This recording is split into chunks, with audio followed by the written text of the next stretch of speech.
హరే కృష్ణ ప్రభుజీ ప్రణామాలు. హరే కృష్ణ ప్రణామాలు. హరే కృష్ణ అందరికి. ఈరోజు షార్ట్ భాగవతం క్లాస్కి స్వాగతం, సుస్వాగతం.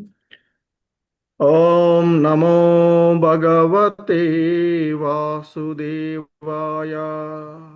ఓం నమో భగవతే వాసుదేవాయ. ఓం నమో భగవతే వాసుదేవాయ. ఓం నమో భగవతే వాసుదేవాయ. ఓం నమో భగవతే వాసుదేవాయ. ఓం నమో భగవతే వాసుదేవాయ. నారాయణం నమస్కృత్య నరం చైవ నరోత్తమం. నారాయణం దేవీం సరస్వతిం వ్యాసం తతో జయముదీరయేత్.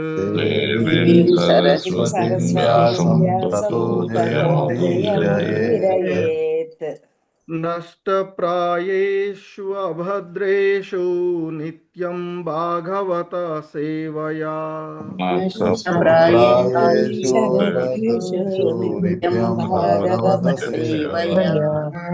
భగవతి ఉత్తమ శ్లోకే భక్తిర్భవతి నైష్టికీ.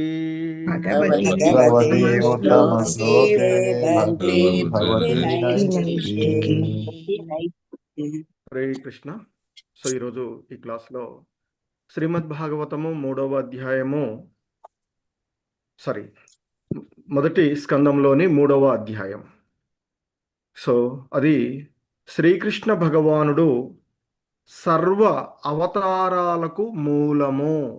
దేవదేవుడైనటువంటి ఆ శ్రీకృష్ణుడే ఈ సృష్టిలో, అంటే ఇక్కడ దేవతలుగా ఉండేటువంటి సర్వ అవతారాలకు మూలము అనేటువంటిది ఈ అధ్యాయంలో చెప్పబడుతూ ఉన్నటువంటి అంశము. సో దీనిలో ప్రారంభ శ్లోకంగా సూత గోస్వాముల వారు తనను ఆశ్రయించి ఆ భగవతత్వాన్ని, భక్తి మార్గాన్ని గురించి అన్వేషిస్తూ ఉన్నటువంటి సౌనకాది మునులతో చెప్తూ ఉన్నటువంటి అంశాన్ని, అంటే ఇది యాక్చువల్గా సుఖదేవ గోస్వాముల వారు పరీక్షిత్ మహారాజుకి చెప్తూ ఉన్నటువంటిది, అది సూత గోస్వాముల వారు విని చెప్తూ ఉన్నటువంటిది. సో సుఖదేవ గోస్వాముల వారు తన తండ్రి గురువు అయినటువంటి వ్యాసుల వారి ద్వారా ఇది విన్నటువంటి చెప్పినట్టు. సో ఈ క్రమంలో సూత గోస్వాముల వారు చెప్తూ ఉన్నటువంటిది, సూత ఉవాచ జాగృహే పౌరుషం రూపం భగవాన్ మహదాదిభిః సంభూతం షోడశకలం ఆదౌ లోక శుశ్రూషయా. సో సూత గోస్వాముల వారు చెప్తూ ఉన్నారు, జగృహే పౌరుషం రూపం. సో ఇక్కడ ఈ జగృహే అంటే స్వీకరించను, పౌరుషం పురుషావతారాలను. ఇక్కడ పురుషావతార రూపము, పౌరుషం రూపం, జగృహే పౌరుషం రూపం. సో పురుష అవతార రూపము ఎవరికడంటే భగవంతుడు ఆ పురుష అవతార రూపాలను స్వీకరించాడు అంటూ చెప్తున్నాడు. ఇక్కడ ఇంకా మహద్ ఆదిభిః సంభూతం. సో మహత్తత్వము మొదలైనటువంటి వాటి ద్వారా ఉద్భవించిన షోడశ కలం 16 విభాగాలతో కూడినటువంటి ఆదౌ సృష్టి ప్రారంభంలో, ఆదౌ అంటే సృష్టి ప్రారంభంలో, లోక శుశ్రూషయా అంటే ఈ లోకాల సృష్టి కోసము. సో సూత గోస్వాములు వారు చెప్తున్నారు, సృష్టి ప్రారంభమున శ్రీకృష్ణ భగవానుడు విశ్వరూపముగానున్న పురుష అవతారమును స్వీకరించి మరి భౌతిక సృష్టికి అవసరమైనటువంటి మహదాదులను సృష్టించెను. ఈ విధంగా తొలుత భౌతిక కర్మలకు సంబంధించిన 16 తత్వములు సృజించబడినవి. భౌతిక జగమును సృష్టించు ప్రయోజనము కొరకే, అంటే ఆ ప్రయోజనముకే ఇదంతాయు కూడా నిర్వహింపబడెను అని చెప్తున్నారు. అంటే సృష్టి ప్రారంభంలో భగవంతుడు లోకాలను సృష్టించడం కోసం మహత్తత్వము మొదలైనటువంటి వాటి ద్వారా ఏర్పడినటువంటి 16 విభాగాలతో కూడిన పురుష అవతారాన్ని స్వీకరించాడు అనేటువంటిది ఈ శ్లోకం యొక్క భావము మనకి తెలియచేస్తూ ఉన్నటువంటిది. జగృహే పౌరుషం రూపం భగవాన్ మహదాదిభిః సంభూతం షోడశకలమాదౌ లోక శుశ్రూషయా. సో మరి దీని యొక్క వివరణము ఇస్కాన్ సంస్థాపక ఆచార్యులైనటువంటి శ్రీల ప్రభుపాదుల వారి ద్వారా చూసినట్లయితే వారు ఈ విధంగా వివరిస్తూ ఉన్నారు మనకి. ఎందుకంటే శ్రీకృష్ణ భగవానుడు తన ప్రధాన విస్తృతాంశము ద్వారా సో ఈ జగములన్నింటినీ సృష్టించి, అంటే ఇక్కడ జగాలన్నింటినీ కూడా తాను పోషిస్తూ ఉన్నానని భగవద్గీతలో చెప్తారు కదా. సో భగవద్గీతలో అర్జునుడు అడిగినటువంటి సమాధానంగా ఆయన యొక్క విభూతులను తెలియచేస్తూ, ఓ అర్జున, నా యొక్క ఒక్క అంశ చేతనే ఈ జగత్తంతా భౌతిక జగాలన్నీ కూడా సృష్టించబడి పోషించుచూ ఉన్నాయి అంటూ ఆయన చెప్తారు. ఇక్కడ పౌరుషం రూపం అంటే పురుష అవతార తత్వము ద్వారా, అంటే ఇక్కడ భగవంతుడు ముఖ్యంగా పురుష అవతారంగా అవతరిస్తూ ఉన్నాడు అని చెప్తున్నారు. సో దీని ప్రకారంగా మనకి పురుష అవతారము అనేటువంటిది మరి 3 ప్రధాన అవతారాలుగా చెప్తూ ఉంటారు. అవే మహావిష్ణువు, గర్భోదక సాయి విష్ణువు, క్షీరోదక సాయి విష్ణువు. సో ఈ సృష్టి మొత్తం కూడా పురుష అవతారాల ద్వారానే జరుగుతూ ఉన్నది అనేటువంటి అంశము మనకి అనుభూతి పొందినటువంటి గౌడీయ వైష్ణవ ఆచార్యుల ద్వారా వివరించబడుతూ ఉన్నటువంటి అంశము. సో కనుక ఈ శ్లోకమునందు తెలుపబడిన పురుష అవతారము ఈ విషయమునే ధృవపరుచుతూ ఉన్నది. వసుదేవ తనయునిగా లేదా నందనందునిగా ప్రసిద్ధి నొందిన దేవదేవుడైన శ్రీకృష్ణుడు అంటే వాసుదేవుడు ఐశ్వర్యమునందును, శక్తుల యందును, యశస్సు యందును, సౌందర్యమునందును, జ్ఞానమునందును, వైరాగ్యమునందును సంపూర్ణుడై ఉన్నాడు. సో అతడు సర్వసంపూర్ణుడు. ప్రతి విషయంలో కూడా ఆయన సంపూర్ణుడైనటువంటి భగవంతుడు. ఇక్కడ మనకి చెప్పబడుతూ ఉన్నటువంటిది దేవకీ పుత్రుడుగాను, లేదా నందనందుడుగా, లేదా వసుదేవుని తనయుడుగా వచ్చినటువంటి ఆ శ్రీకృష్ణుడే దేవదేవుడు. ఆయన అన్నింటినీ ఈ 6 విభూతులను సంపూర్ణంగా కలిగి ఉన్నటువంటి భగవానుడు.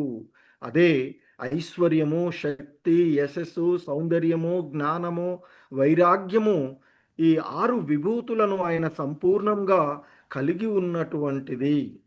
కానీ మరి ఆయన పార్శ్వ అంశాలుగా వచ్చేటువంటి ఆయన యొక్క విభూతులలో కొంత భాగమే మరి నిరాకార బ్రహ్మంగా ప్రకటితమవుతూ ఉన్నది. ఎందుకంటే చెప్తారు ఆయన యొక్క దేహ కాంతినే ఈ బ్రహ్మంగా, ఎందుకంటే పరతత్వ అనుభూతి 3 విధాలుగా మనకి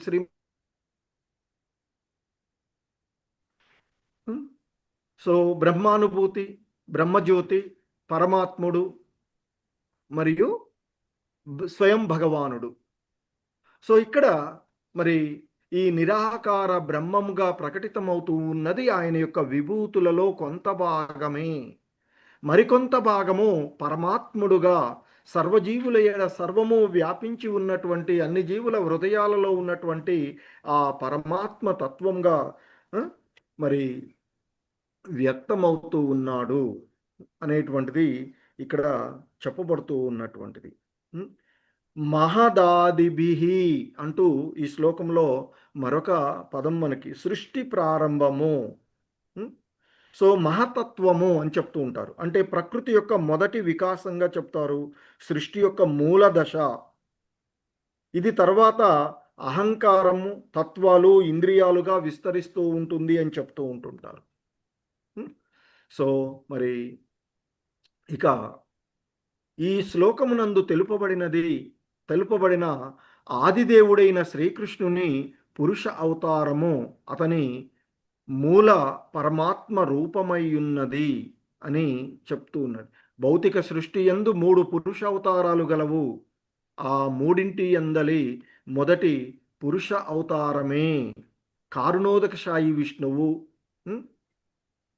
మరి ఇక రెండవది గర్భోదకశాయి విష్ణువు, మూడవది క్షీరోదకశాయి విష్ణువు రూపాలు. సో మరి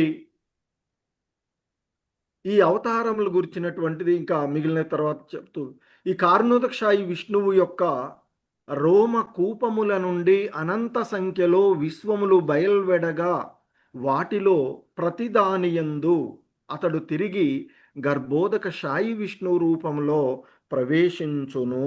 మొత్తం మహాతత్వము ఆ మహావిష్ణువు లేదా కారుణోదక శాయి విష్ణువు గా ఉండేటువంటిది.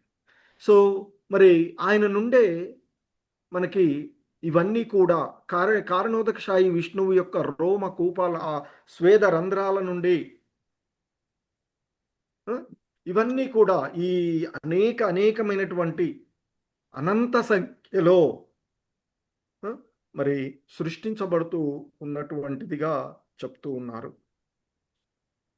ఆ తదుపరి సృష్టించబడినటువంటి ప్రతిదాన్ని కూడా వ్యక్తపరిచేటువంటిదిగా గర్భోదక శాయి విష్ణు రూపంలో ప్రవేశించి ప్రతిదాన్ని కూడా వ్యక్తీకరించేటువంటి వాడు అది. సో ఈ 3 పురుష అవతారాలే ఈ మొత్తము జరుగుతూ ఉన్నటువంటిది. భౌతిక జగము కొన్ని సమయాల యందు సృష్టించబడి తిరిగి నశింపబడునని భగవద్గీత యందు తెలుపబడినటువంటిది. సో ఏదైతే ఈ భౌతిక సృష్టిలో బ్రహ్మ యొక్క పగటి కాలంలో వ్యక్తీకరించబడి, అంటే సాధారణంగా మొదటిగా జరిగేటువంటి కల్పాల్లో ఆయన రాత్రి రాగానే అవ్యక్త రూపంలోకి పోతున్నాయి కొన్ని లోకాలు. కానీ సంపూర్ణంగా ఆయన యొక్క 100 సంవత్సరాలు ప్రతి బ్రహ్మాండంలోనూ బ్రహ్మలు ఉంటారు. వివిధ అనేకమైనటువంటి ఇక్కడ ఎట్లాగైతే అనంతమైనటువంటి సంఖ్యలో విశ్వాలు వెళ్ళినట్లు కూడా ఆ విశ్వాల్లో ప్రతి బ్రహ్మాండంలో కూడా బ్రహ్మ ఉంటాడు. అంటే అనంత సంఖ్యలో బ్రహ్మలు కూడా ఉంటారు అనేటువంటిది మనం ఇక్కడ చెప్పుకోవచ్చు. సో అలాంటి దాంట్లో ఒక్కొక్క దానికి ఒక్కొక్క బ్రహ్మ ఉన్నప్పుడు ఆ బ్రహ్మ కాలము పూర్తి కాగానే అది పూర్తిగా నశించిపోతుంటుంది. ఈ 2 రకాల ప్రళయం, పగటి సమయము రాత్రి వచ్చినప్పుడు మనకి ఎలాగైతే పగలు రాత్రులు వచ్చినప్పుడు వ్యక్త అవ్యక్తాలుగా కనిపిస్తూ ఉంటాయి. చీకటి రాగానే మనం అవ్యక్తంగా బయట అప్పటిదాకా చూసినవన్నీ కూడా కనిపించుకుంటూ ఉంటాయి. సరే, అవన్నీ కూడా ఉండేటువంటివి, జీవులుగా ఆత్మలుగా నిత్యంగా ఉండేటువంటివి. సో కావున వ్యక్తావ్యక్తాలుగా మారేటువంటి విషయాలు. మరి ఆ విధంగా భగవంతుడు చెప్పినట్లుగా నిత్యబద్ధులైనటువంటి జీవుల కొరకే శ్రీకృష్ణ భగవానుని దివ్య సంకల్పం చేత విశ్వం యొక్క సృష్టి లయములు జరుగుతూ ఉన్నాయి. సో మరి ఆ భగవంతుని యొక్క పురుష అవతారాల నుండి గుణావతారాలుగా వచ్చినటువంటి బ్రహ్మ విష్ణు మహేశ్వరులు ఈ యొక్క సృష్టి అంటే ఇక్కడ జరుగుతూ వీటిని సృష్టిస్తూ, అంటే ద్వితీయ గౌణ సృష్టి ఏదైతే ద్వితీయ జగత్ సృష్టిని జరిపేటువంటి వారు బ్రహ్మ, దానిని మళ్ళీ పోషిస్తూ ఉండేటువంటి వాడు విష్ణువు,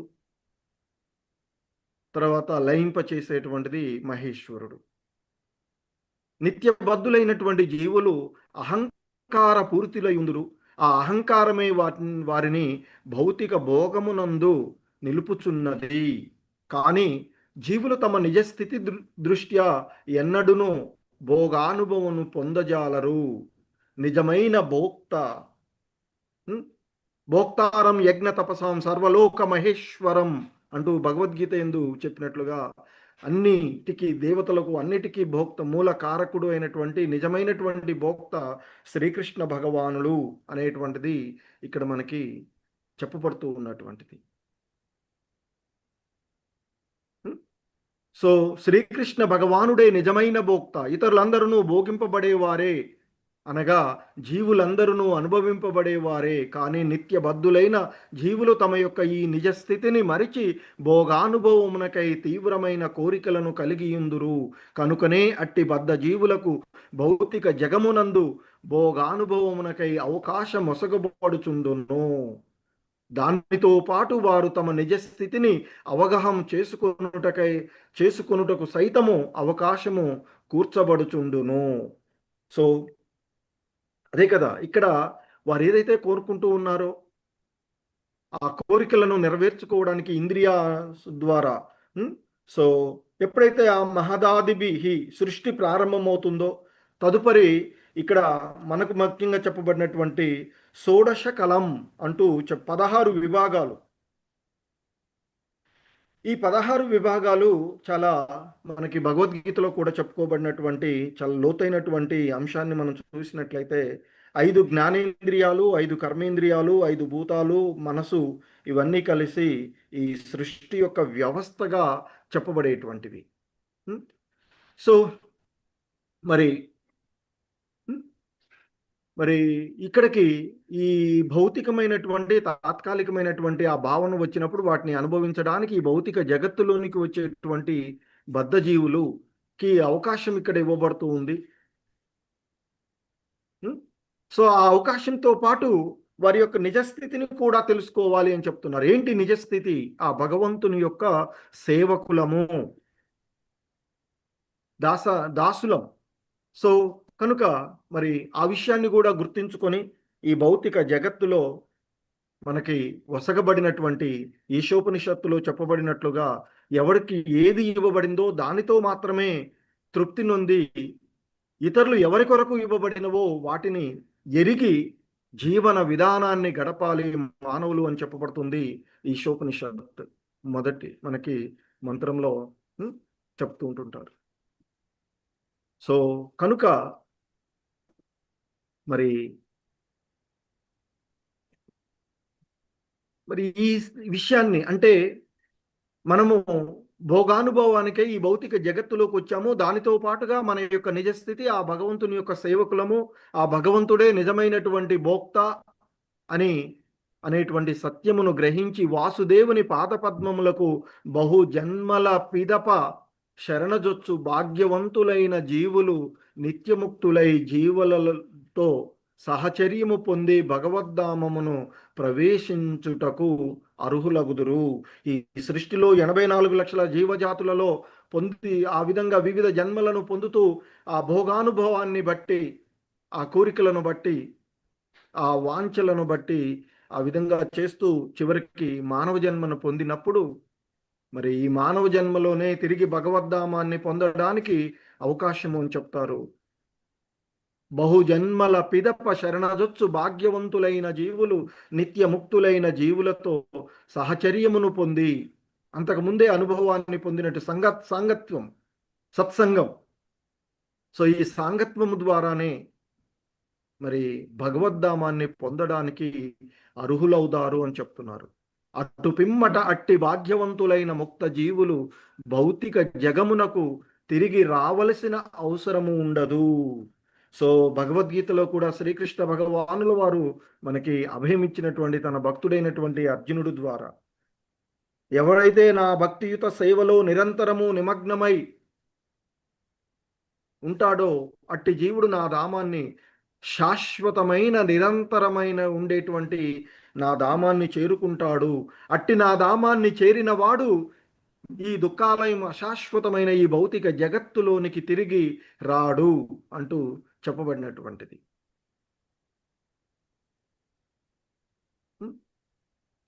సో అటు పిమ్మట అట్టి భాగ్యవంతులైన ముక్త జీవులు అంటే ఆ భగవంతునికి పూర్తిగా శరణాగతి పొంది ఆ భగవంతుని నిజస్థితిని తెలుసుకొని, మన యొక్క నిజస్థితి కూడా తెలుసుకొని, ఆయనకు సంపూర్ణంగా శరణొచ్చి నిరంతరము ఆయన యొక్క భక్తియుత సేవలో, విశుద్ధ భక్తియుత సేవలో నిమగ్నమైన ముక్త జీవులు ఆ దివ్య ధామాన్ని చేరిన తర్వాత తిరిగి ఈ భౌతిక జగత్తుకు రావలసిన అవసరమే లేదు అని చెప్తున్నారు.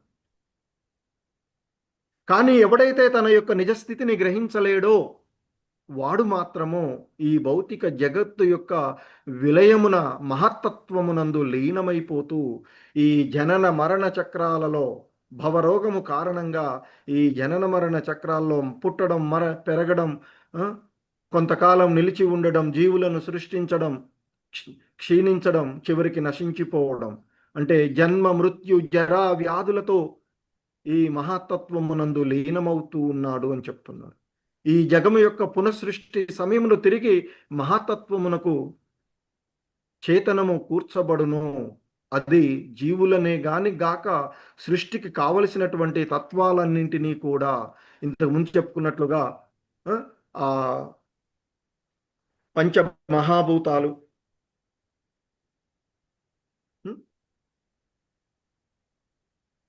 అలాగే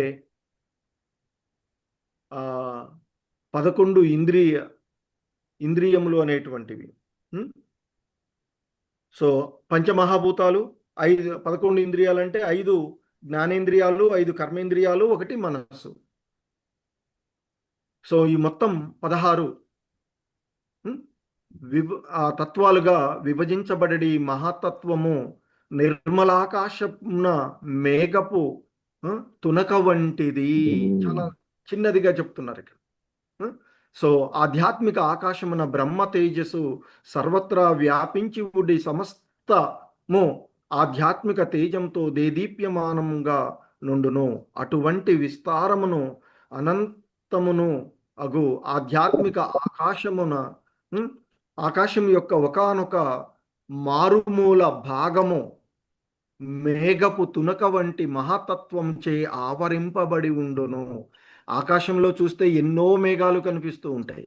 సో ఇక్కడ ఒక్కొక్కటి మనకి కనిపించేటువంటి మహాతత్వాలు ఏదైతే అవి అన్ని కూడా ఒక ఆకాశంలో ఉండేటువంటి జస్ట్ మేఘపు తునక వంటివిగా ఇక్కడ చెప్పబడుతూ ఉన్నటువంటివి.